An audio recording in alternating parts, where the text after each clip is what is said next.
specializes in providing extensive experience in a broad range of Homeland Security and government relations issues through strong relationships with key decision makers inside the Department of Homeland Security and with lawmakers and their senior staff. Senator Balboni is able to get the right person for the right meeting clients, both domestic and international. Mike Balboni, for those of you who don't know it, has been a leader in New York State's Department of Homeland Security as well. We're very proud to have him with us once again here on IGTV as well as at our Security Summit. Everybody, please welcome Mike Balboni. Good morning. I apologize for being the victim of the legendary traffic in the city. Hello? I want to thank you for the opportunity to speak I'm at a today. conference. You know, I get a chance to travel to through a lot of different sectors of the government, and so I've heard a lot of different presentations. In fact, last week I was just at Long Island, where the FBI SACs were talking about different operation techniques and tempos and strategies that they were going to present to their agents. And what I've done is kind of taken a 10,000-foot view of this. You know, oftentimes when you're in the field, when you actually have cases that you're working, if you are actually trying to provide infrastructure protection, you're in the weeds. You get those endless streams of emails and information about attacks that have happened here, attacks that have happened there. And it's very difficult, I find it very difficult to figure out what does it all mean, particularly almost 11 years after the seminal event in our history of 9/11. And so what I've done this morning is prepared a presentation, and I'm not really a great guy for PowerPoints. I always find that technology comes and usually bites me when I'm trying to use it, like right now. But anyway, what we're trying to do is present kind of a longer view, and I have a couple of conclusions that I think are going to be self-evident if you haven't already come to them, in terms of what the tempo is and what the pace is of current domestic events in the United States. So let me begin with my ending. As much as we want to move on from the war on terrorism and from the asymmetric threat that's being provided, if you take a look at some of the things that are happening, particularly in places like Yemen, what you're seeing is, yes, the foreign threat certainly has been debilitated, degraded, and disrupted. And therefore, there's much more of a threat domestically, with what I refer to as inspired but not instructed, self-radicalized. The individual who may not have any tradecraft, may have very limited training, but has the motivation to go out and try to provide some type of platform for attack. But these things come in cycles. And I've spent some time with our buddies at the agency and DHS, and they're all focused on the fact that though Al-Qaeda has certainly lost the head of the Hydra, other groups are sprouting up. We know that. The Al-Qaeda in the Arabian Peninsula is forming. It's a very strong capability for overseas actions. We haven't seen them successfully complete one mission yet, but everybody anticipates that they will reach that capability sometime in the near future. So what does that mean for us?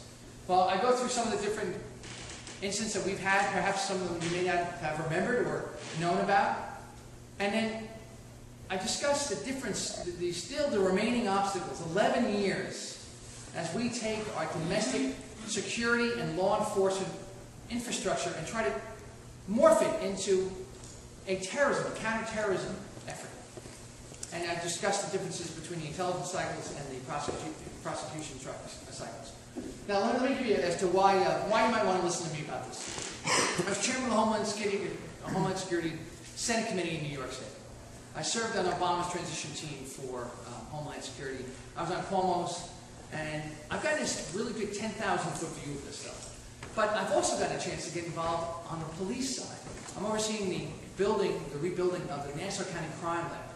And so I've got a chance to sit with their lead development center and work through what they see on a daily basis. Because, you know, at the end of the day, as much as we talk about terrorism from a national perspective, you and I all understand that it's the cop on the street, perhaps from a local police department, that's going to be an integral part of finding and possibly stopping, as it has been, an event. And yet, what they see is much different than what the pundits nationally see. So, as soon as we get this up, we got 1 minute, maybe 2. All right. So let me kind of begin with one of the key presentation moments. You're all familiar with Mumbai, the active shooting scenario. I was brought down to TSA and I was had received a classified briefing on that event immediately following it. And obviously can't talk about that, but can talk about the overall reasons why they brought me down there. Their question was very simple. Are we sure it can't happen here? The city of New York has has the best equipped, best trained, greatest number of police officers in security in the world. I'm convinced of that. And people that work with folks in NATO, work with folks in the United Nations, everybody agrees with me. But even this police force in this city, if we had an attack like they did in Mumbai, would we really be able to effectively be able to stop it or react to it? We all know that the most dangerous aspect of any attack is an attacker who's willing to lose their lives, as they were in Mumbai. Once you add in sophisticated weaponry, strategy, and tactics, you have a very, very potent attack metric. What we have to do, I think, is continue to do the hard thing, and that is prepare to make sure that we constantly reinvent ourselves and reinvigorate. I talk to a lot of police officers who sit there and say, you know, take a second, for 10 years, you know, I get it, but I still have my day job. I've got to go after murderers and arsonists and rapists. You know, this whole issue about having to get involved in counterterrorism metric, it's very, very different. And it's very, very difficult. Let me give you one other example. I don't know if you're familiar with the Secure the Cities program. The design of the program was to provide concentric rings of radiological and nuclear detections for major urban areas. The first one being the city of New York. And it relied on two different forms of radiation and nuclear detection. Basically, rad-eyes, they were mobile detection units, and then stationary detection units that would be brought into play at toll booths. Well, a part of this was to make sure that nothing gets into the island of Manhattan or into the city of New York. So, obviously, a lot of work was done with surrounding communities. And they brought in the local police officers, they trained them on the radiation equipment. Every year, Peter King, Congressman Peter King, great friend of the city, has provided $40 million of funding for this program year after year. They bought all this equipment. You go talk to folks up in Orange County, you go talk to folks in the surrounding counties. You know where these rad-eye pagers are right now? They're in a closet in the back of the police department. Do you know why? Because when they were driving around, they'd get hits, and they'd have to pull somebody over with no other information than there was a radiation hit. That has constitutional issues. But moreover, it began to disrupt what they were doing on a day-to-day basis. And so that's a program that is really suffering from the longevity of the issue. It's so difficult to keep people's attention fixed on a mission when it's this long. So we're having really a fatigue. That's exactly the type of tempo the asymmetric warrior wants, and we truly live in our heart. And in this 24-hour news cycle, if you go back and you parse through what terrorists want, they want visibility. They want to be able to take what they do and broadcast it across the globe. That's why the little attacks matter to them. They want visuals. They want to be able to show folks back in their areas, we are still a potent force, we can effect change, and we can do it very quickly and very cheaply. Remember the cargo bombing plot that happened about, I think it was the fall of 2010, where they shrink-wrapped the cartridges and they put them on planes? Yeah. Ladies and gentlemen, that succeeded. That succeeded because it got them on the planes. And if it wasn't for the intelligence work from folks in Yemen, where they actually shut down the operation, there could have been something really bad happen. But just because we stopped at that once, can we stop it every time? And that shows, obviously, the flaws in our systems. And it's almost like cybersecurity as well. Every time we come up with a defense, every time we come up with a way to find out what the malware is in the system, the threat evolves. The attack scenario evolves. And that's exactly what's happening with what's going on currently in domestic terrorism. Okay. So,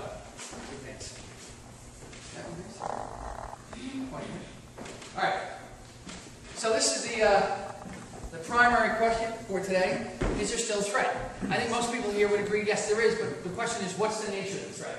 So let me just go take you a walk down memory lane. Shoe bomber. Problem with this guy, he didn't fit any profiles. He didn't fit any profiles. And he succeeded. He got on a plane, and though he was taken down, this was a successful attempt. Republican National Convention. These guys were below the radar screen. They began targeting the convention, and you know why they were picked up? Because of the great work by the NYPD. But they actually had to wait until the very last moment as they were planning to where to put the bombs in the subway system before they broke them down.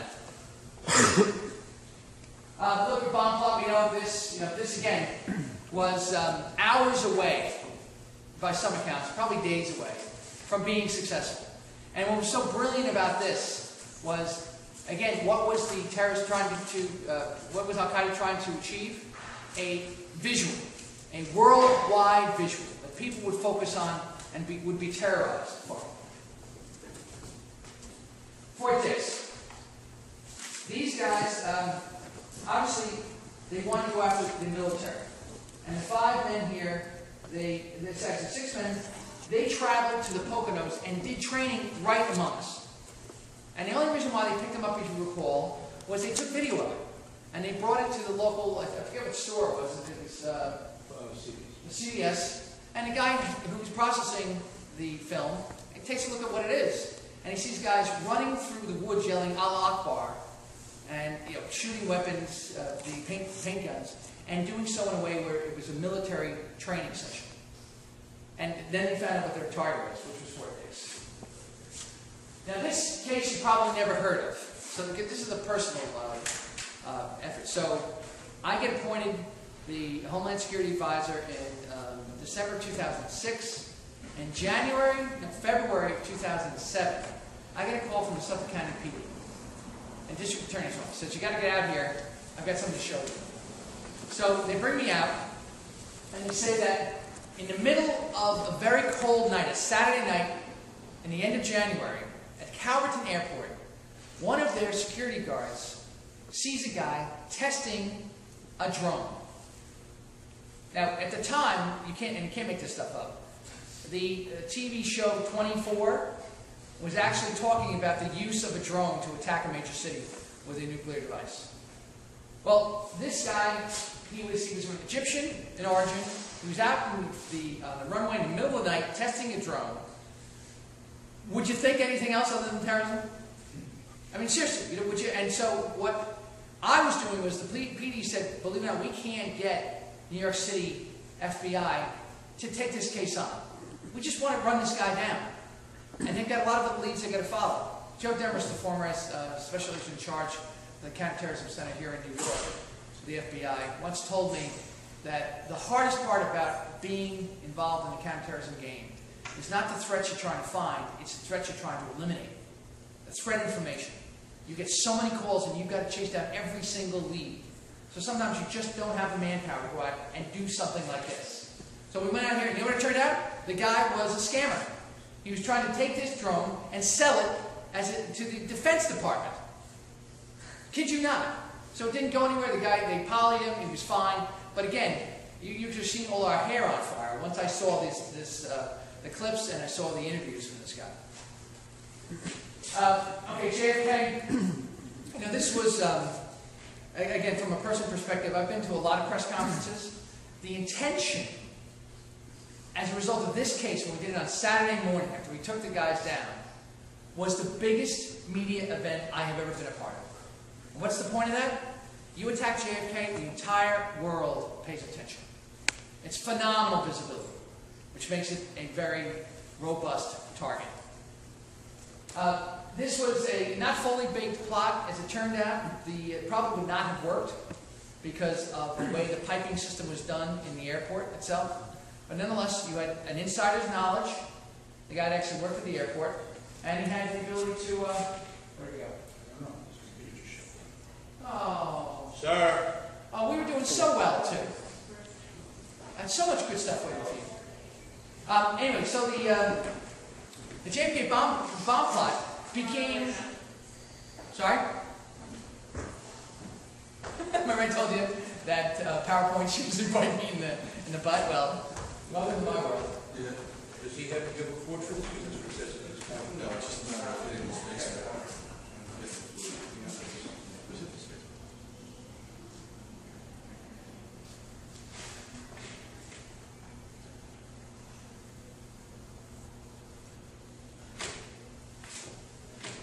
It's not my detriment.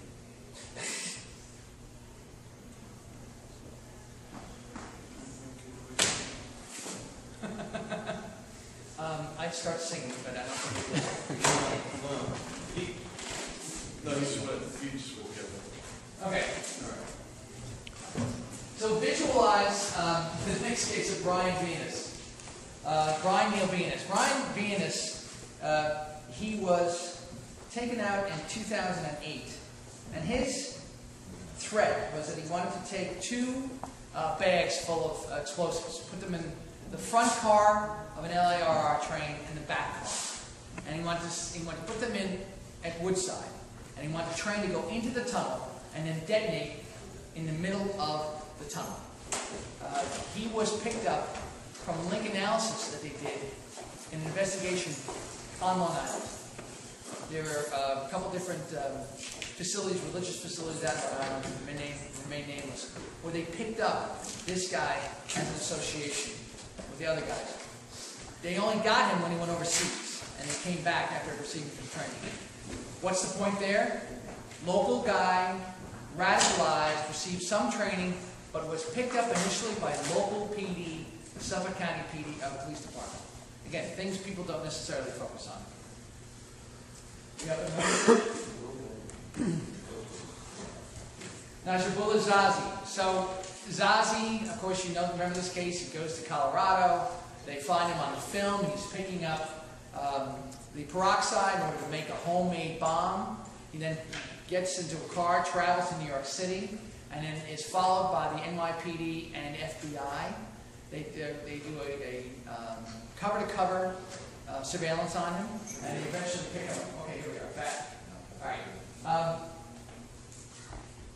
He underwent weapons and explosive training in Al Qaeda training center in Pakistan, and then he drove from September 9th, 2009, then drove from Denver to New York City, where then he was picked up, and his attack was to detonate backpacks in the New York City subways during rush hour, and a coordinated suicide martyrdom attack.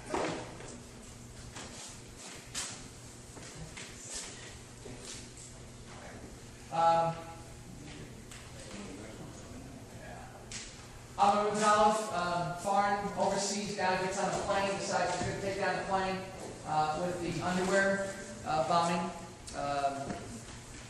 Again, he succeeded. He got on the plane. And we picked him up because it didn't work. It got through. Again, exploiting some of the gaps in our security system. So what do? We respond, and now we're trying to find out ways we can do standoff explosive protection. We have still not gotten there, but we've hardened that one aspect of aviation to the point where obviously there's a huge deterrent. But we know now from leaked material that, in fact, there's another underwear bombing plot that was attempted. We're going to find out the details of that eventually in terms of what the TSA reacts with and what type of system they devise. The challenge that you guys all know about, but we should talk about, is that there's no such thing as accurate, true standoff explosive detection systems. Yes? Yeah, Mike, I think with the slide before this, one of the issues was this guy was able to go out to Colorado. Yeah. All right. And if it wasn't, no, the one right before that. Yeah, with Nazi, he was able to go out to Colorado, and thank God the guy had almost a state-of-the-art CCTV system. So they were actually able to pick him off the cameras from that place as he was buying up all these materials inside. So that was one of the good things with that. And with the latest slide, if you just go forward with that one. With this guy, this really highlighted for me a lot of things where it concerned more international cooperation. How did this guy get